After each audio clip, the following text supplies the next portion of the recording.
जन्म प्रमाणपत्र वितरणाचा राज्यातला सर्वात मोठा घोटाळा छत्रपती संभाजीनगर जिल्ह्यातल्या सिल्लोड इथं झाल्याचा आरोप करत त्याची तक्रार भाजपा नेते किरीट सोमय्या यांनी आज पोलिसात नोंदवली। त्या सिल्लोड इथं वार्ताहरांच्या प्रश्नांना उत्तर देत होते।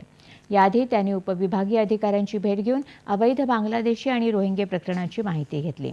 प्रशासन या प्रश्नी सकारात्मक असून लवकरच कारवाई होईल असा विश्वास सोमय्या यांनी व्यक्त केला। सिल्लोड पोलीस ठाण्यात जाऊन त्यांनी बोगस प्रमाणपत्र सादर करत अशा बनावट कागदपत्रांआधारे अवैध वास्तव्य करणाऱ्या व्यक्तींवर गुन्हे दाखल करण्याची मागणी केली।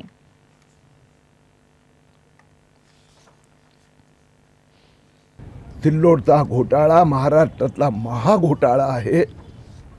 कोणताही प्रकारचं फक्त काहीमध्ये आधार कार्ड आहे, काहीमध्ये फक्त राशन कार्ड आहेत, काही तपास करण्यात आला नाही।